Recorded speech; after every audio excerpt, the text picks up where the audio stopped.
अभी हमारे साथ हैदराबाद के उम्मीदवार बीजेपी से माधवी लता। पहली बार बीजेपी के इतिहास में हैदराबाद से एक महिला कंटेस्टेंट को मैदान में उतारा गया है बीजेपी की तरफ से। आपके बार मतलब असदुद्दीन ओवैसी को सीधी तरह से टक्कर देने वाली एक महिला है, उनसे ही बात करेंगे। मैडम, कैसा देखते हैं कि असदुद्दीन जैसे बड़े नेता को आप टक्कर देने वाले हैं? असदुद्दीन से पहले तो मैं ये कहूंगी कि इससे भी कई कई कई दुगना दुगना मैंने तो मोदी भाई को पहले देखा है। मैंने सुना है कि वो बड़े धर्मबद्ध इंसान हैं और हम देखते हैं एक प्रधानमंत्री के जैसे, और अमित भाई, नड्डा जी। लेकिन आज जीवन में शायद मैं उन चंद लोगों में से एक होंगी जिन्होंने प्रत्यक्ष उनको धर्म के ओर जाते हुए देखा है। मुझे आज बड़ी गर्व से कहती हूँ मैं कि मैंने बस अपना कर्तव्य निभाते चली हूँ अपने कॉन्स्टिट्यूएंसी की तरफ से। मैं उस कॉन्स्टिट्यूएंसी की लड़की हूँ जहाँ 25 साल मैंने पैदा और बड़ा हुआ है, वहाँ पर मेरा पढ़ाई वहाँ पे हुआ है, और मैंने जितने भी काम धर्म के वहाँ पे मैंने किया है उसका गूंज दिल्ली तक गया है। इसीलिए पहले मैं अपने सारे कॉन्स्टिट्यूएंसी के भाई बहनों को धन्यवाद कहना चाहती हूँ, और इसके बाद मैं जीवन भर एक ही बात कहूंगी कि धर्म के प्रति काम करूंगी, धर्म के प्रति काम करूंगी, धर्म के प्रति काम करूंगी। यहाँ पर खास तौर पर आप कह रहे हैं कि आप प्रॉपर हैदराबादी है, प्रॉपर ओल्ड सिटी के हैं। यहाँ पर कई सारे पिछले 25 सालों से आपने कई सारे चीजें देखे हैं। यहाँ पर बीजेपी दावा हमेशा एक बात कहती है कि यहाँ पर बोकस वोटों से जीता जाता है। तो ऐसे सिचुएशन पे आप किस तरह की यहाँ पे बदलाव ला सकते हैं? सबसे पहले ये है कि बोगस वोट्स तभी डाल सकते हैं इंसान जब डालने के मौका उन्हें दिया जाता है। जब तक पोलिंग बूथ उस गलियों मोहल्ले में डक के रहेंगे जहां लोग जाके वोट डालने की हिम्मत तक नहीं कर पाते हैं, जहां जाके पोलिंग बूथ के एजेंट बैठ नहीं पाते हैं, तब तक ये चलते रहेंगे। जब ये पोलिंग बूथ निकाल कर हम ऐसे जगह पर इसको फिर रिलोकेट करेंगे जहां पे लोग हिम्मत से आएंगे, जहां वेब कैमरास रहेंगे, जहां पुलिस सही काम करेगी, जहां पे स्पेशल फोर्स डाला जाएगा, तो बताइए तो सही वो दीवार बनेंगे हम जहां पे लोग हिम्मत तक नहीं करेंगे कि आके गलत वोट डालने के लिए। हर उस हाथ को रोका जाएगा जो गलत वोट डालने का हिम्मत तक करेंगे, सोच तक खत्म कर देंगे उन लोगों का। मैडम, खास तौर पर ओल्ड सिटी में तालाब कट्टे जैसा एरियाज में कभी वहां पर बीजेपी गई नहीं, और वहां पर एक महिला होकर आप किस तरह से उस सिचुएशंस को फेस करने वाले हैं? मैं महिला नहीं हूँ, मैं शक्ति हूँ। पहले वो आप बात बताइए, बार बार महिला मत कहिए। मुझे ऐसा लगता है आप स्वयं मेरे को कमजोर समझ रही। मैं महिला नहीं हूँ, स्वयं मैं शक्ति हूँ जो आई हूँ अपने भाई बहनों के बल पर ठहरने के लिए। मैं उनके शक्ति से ठहर रही हूँ। तालाब कट्टा रहने दीजिए, वो भी भारत देश में है, कोई दूसरे देश में नहीं है। वो मेरे देश का एक भाग है। जो स्वयं मेरे देश में ना चल पाऊंगी तो कहाँ जाके चलूंगी मैं? अगर मैं खुद नहीं चलूंगी तो कौन चल पाएगा वहां पर? ऐसा कोई जगह आज नहीं रहेगा इस देश में जहां इस देश के वासी चल नहीं सकेंगे, वो दिखा दूंगी मैं लोगों को।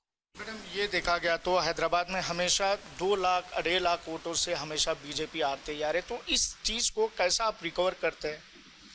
मैं कुछ रिकवर नहीं करूंगी, मैं सब कुछ जीत के दिखाऊंगी।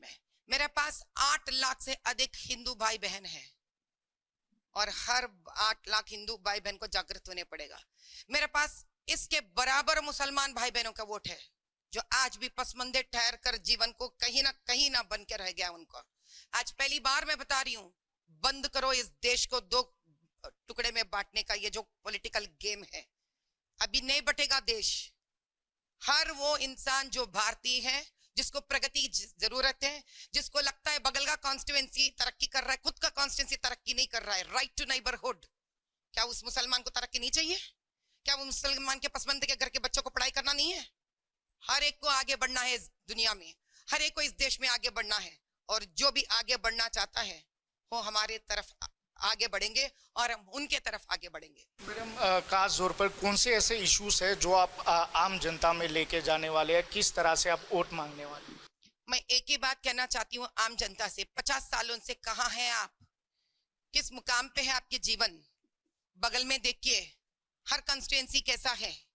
क्या हक नहीं बनता आपको इस प्रकार के जीवन जीने के लिए? क्या हक नहीं है आपके बच्चों को भी उसी प्रकार के स्कूल कॉलेजेस जाने के लिए? मैं आपसे एक सवाल खुद करती हूँ, कितने बच्चे यहाँ से जाकर ओल्ड सिटी के स्कूलों में पढ़ते हैं?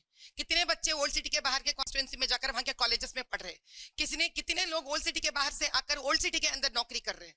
क्या इतनी बदतर हो गई ओल्ड सिटी? हैदराबाद के प्राइम जगह पे रहकर इतनी बदतर हो गई है। और वहां का जगह का कॉस्ट कितना है, दाम कितना है बताइए? 25,000 स्क्वायर यार्ड, 30,000। बगल में देख के तो 1 लाख 2 लाख के हैं। मगर असदुद्दीन ओवैसी दावा करते हैं कि मैं बहुत सारे स्कूल्स एजुकेशन इंस्टीट्यूट खोला है जो खास तौर पर गरीब मुसलमानों को बहुत मदद हो रहा है। इसी तो दिक्कत है, बंदा पूरा कॉन्स्टिट्यूएंसी का एमपी है मेरे बड़े भाई, लेकिन तो सिर्फ मुसलमान के लिए स्कूल खोलेंगे और हिंदू के लिए नहीं खोलेंगे।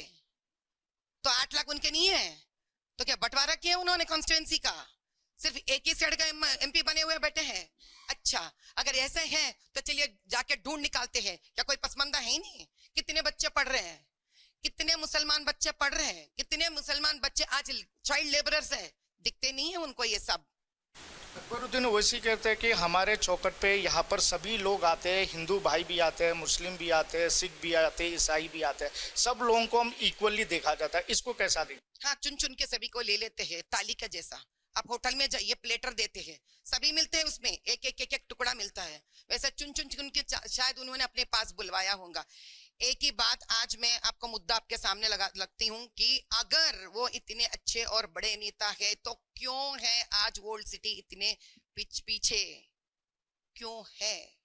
क्यों यहाँ के गली बार बार मोहल्ले और बस्तियां बोलते हैं कि गरीबी गरीबी गरीबी है, यहाँ पर तरक्की क्यों नहीं है? बस क्या ये हमारे लिए बस नहीं है ये बात करने के लिए? ना इधर मुस्लिम आगे बढ़ सका, ना इधर हिंदू आगे बढ़ सका। आप भाग्यनगर बोलते कि मेरे को एक सवाल आया कि हमेशा बीजेपी यहाँ पर आके भाग्यनगर का, हैदराबाद का नाम भाग्यनगर चिन्ह, क्या आप जीतने के बाद ये होगा? हम पुराने भागमती जी का याद करेंगे, वो भी तो उन्हीं के घर में गई हुई थी ना, उनकी बहू बनकर।